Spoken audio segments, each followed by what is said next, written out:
Chers concitoyens, nous voici donc en 2018, année décisive, moment d'alternance. La voix de l'histoire résonne, elle dit « Camerounais, lève-toi et marche enfin vers l'espoir ». 2017, faut-il le rappeler, aura été une année difficile de plus, l'année des crises multiples. La crise anglophone a connu une escalade grave. Les morts se comptent désormais, hélas, par dizaines. Des forces militaires d'élite sont déployées. C'est le lieu encore d'adresser mes condoléances les plus sincères aux familles camerounaises endeuillées. D'aucuns sont tombés sous les balles du désespoir, d'autres sous les balles régaliennes. 2017 laisse le Cameroun à l'entrée d'une guerre. Les Camerounais, dans leur écrasante majorité, ont été accablés par la précarité. Les jeunes, dans l'attente de l'effectivité du plan triennal spécial jeunes de 102 milliards, ont encore expérimenté avec une forte acuité le chômage, le sous-emploi, la persécution fiscale et administrative, jusque dans leur débrouillardise. L'agriculteur a subi la chute des cours du cacao et du café. Évidemment, les affres des routes dégradées. Le fonctionnaire a appris que les tensions de trésor lui interdisaient désormais une avance de solde sur son modique salaire. Les prestataires de l'État ont inlassablement attendu d'être payés. Les parents d'élèves ont essuyé des frais d'écolage sans cesse exorbitants. L'enseignant a dû battre le macadam pour que sa situation demeure pourtant inchangée. Le journaliste a bravé la persécution de plus en plus aiguë du musulman. Le malade dialysé s'est résolu à bloquer l'entrée de l'hôpital pour accéder à un kit. La pénurie a attaqué les antirétroviraux, les vaccins BCG, les sérums antivenimeux, pendant que l'État, curieusement, s'autorisait à grand renfort médiatique des dépenses somptuaires pour des bateaux et des avions médicalisés sans impact réel sur la santé publique.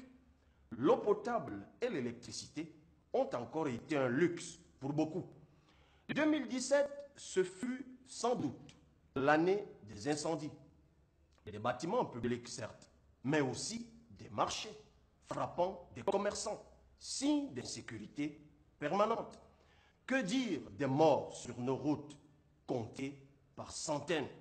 Mais alors même que 15% des personnes handicapées proviennent de ces accidents de circulation, la ratification de la Convention des Nations Unies sur les droits des personnes handicapées demeure attendue, tout comme la loi de 2010 y afférente reste lettre morte.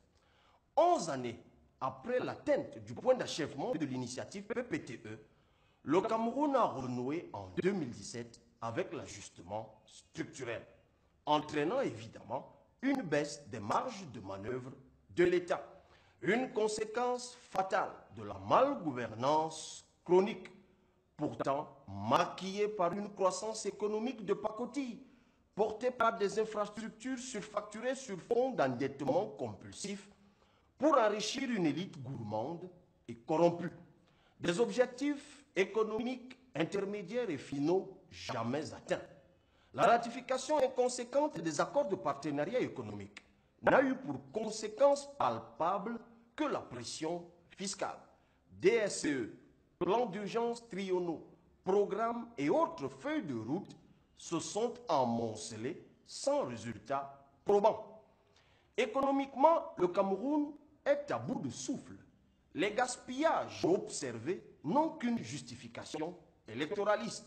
Notre pays est presque imparablement exposé à une crise économique grave si le peuple se laisse distraire par des trouvailles sommaires et fantaisistes.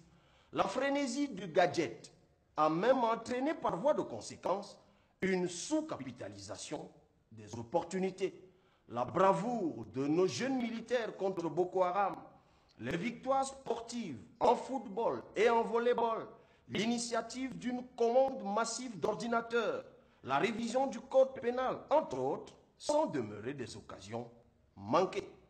Chers concitoyens, peuple camerounais, d'ici et de la diaspora, 2018 nous interpelle tous. La jeunesse toujours exclue doit prendre ses responsabilités. La souffrance endurée, les injustices subies sont les conséquences de la passivité. Aucun élu n'est invincible ou éternel. Aucun système n'est perpétuel. Aucun homme n'est providentiel. Telle est la caractéristique de la démocratie. Le choix des gouvernants politiques est une prérogative du peuple dans l'exercice de sa souveraineté. C'est pour cette raison que j'ai lancé en 2017 l'opération 11 millions d'inscrits. L'initiative au 31 août, date de clôture des inscriptions sur des listes électorales, avait apporté la preuve de son opportunité.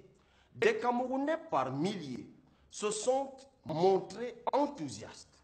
Ils se sont mobilisés contre toute attente. Au Cameroun, dans les 10 régions et dans de nombreux pays dans le monde, ils sont allés bénévolement à la rencontre de leurs compatriotes pour porter le message du réveil démocratique. Cette appropriation populaire a engendré une dynamique de l'espoir qui a commandé la mutation de l'opération en mouvement associatif dénommé 11 millions de citoyens. Mouvement qui s'est donné pour objectif principal la participation inédite des masses aux échéances électorales de 2018 en tant qu'électeurs, candidats et surveillants des votes. Cette armée citoyenne, relativement jeune, donne chaque jour la démonstration de sa maturité et de son génie, déterminée par son désir d'avenir, à se donner en 2018 un cadre d'espérance. J'encourage mes compatriotes de la diaspora qui se sont montrés particulièrement impliqués à maintenir le cap. Ensemble, construisons le pont de votre retour au bercail. Cette entame si prometteuse ne doit toutefois en aucun cas faire oublier que le chemin de la pleine citoyenneté retrouvée est encore long. Et ce chemin, le mouvement va le parcourir avec le parti politique Univers, formation politique ayant des élus municipaux et qui, à la faveur d'une plateforme mémorable instituée le 11 décembre 2017 à Yaoundé, offrira à ceux qui le souhaitent l'investiture nécessaire. C'est l'occasion de réitérer l'appel à mes congénères jeunes Camerounais, aux Camerounais de tous âges, hommes et femmes, à se préparer à prendre d'assaut les mairies, le Parlement et la présidence de la République. C'est également le lieu de saluer l'humilité politique du Parti Univers, qui offre en son sein un cadre aux hommes politiques et aux acteurs de la société civile pour des primaires citoyennes.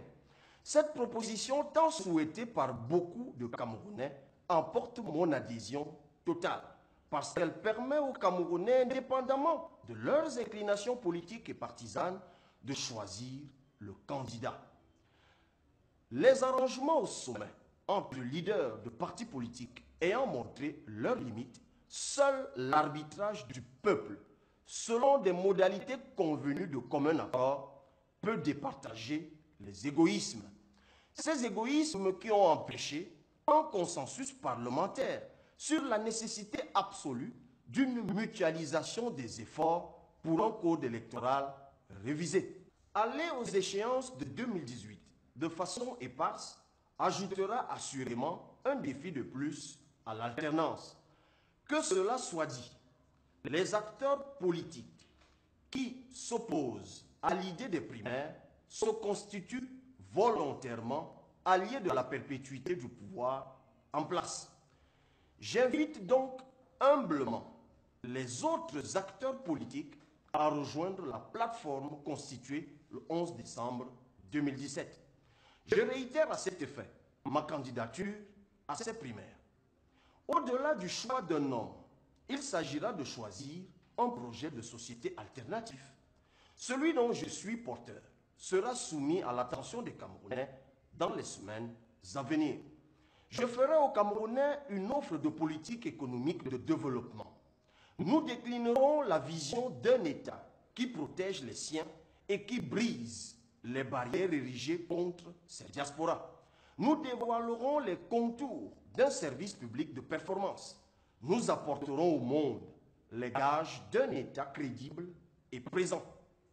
Chers concitoyens, chers congénères, voici venu le temps marqué. De la France au Libéria, le monde nous parle. Les portes du renouvellement s'ouvrent à nous. L'avenir nous tend la main. Saisissons-la. Trouvons ensemble le courage de briser les mythes soporifiques et de renoncer aux archaïsmes. L'avenir avec nous ne présente que des avantages. L'espoir renaît. Faisons-le croître. Dès le 2 janvier 2018, ruons-nous vers les antennes et les camps et inscrivons-nous massivement sur les listes électorales. Levons-nous sans a priori. Allons à la conquête des suffrages. L'avenir se construit avec des hommes nouveaux. Tout en vous rassurant de ma fidélité à mes convictions, du mérite de votre confiance et sachant compter sur votre détermination individuelle et collective, je vous adresse à toutes et à tous mes vœux de paix, de santé et de succès pour 2018. La femme, c'est majeur, c'est la jeunesse qui parle, en stuff de game team, Nouveau président, il sera le nouveau président,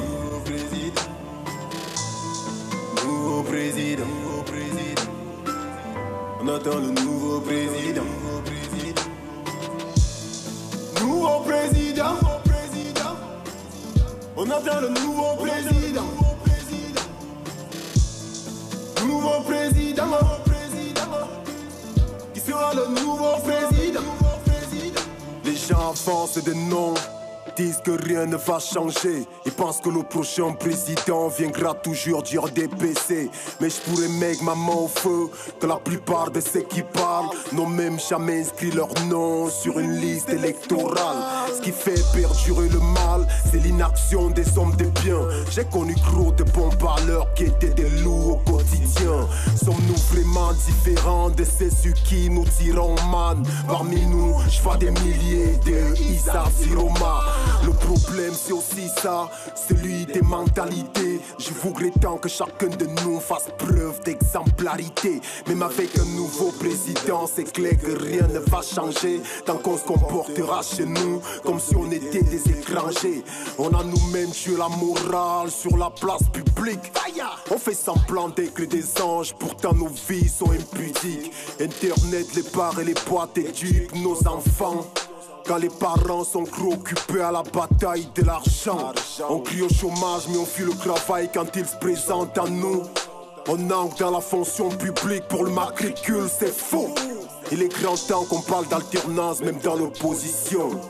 20 ans à la tête d'un même parti, c'est aussi ça la dictature. Nous sommes 20 millions de présidents, 20 millions de politiciens, 20 millions de critiques d'art, 20 millions de musiciens, 20 millions de footballeurs, d'arbitres et 20 millions de coachs, 20 millions de petits dieux, bref 20 millions d'espéranto. Le changement ne viendra pas à coup de baguette magique. Le changement c'est maintenant, c'est nous tous, on s'applique. L'exemple peut venir d'en bas, ça ne l'oublions pas. Si le système a échoué, on peut lui imposer le changement. Nouveau président, il sera le nouveau président. Nouveau président, on attend le nouveau président. Nouveau président, on attend le nouveau président. Nouveau président, qui sera le nouveau président. On attend un nouveau président pro-camerounais. Une personne prête à travailler pour défendre nos intérêts. On va envahir un patriote, un leader nationaliste qui n'aura Dieu que pour son peuple, un vrai panafricaniste.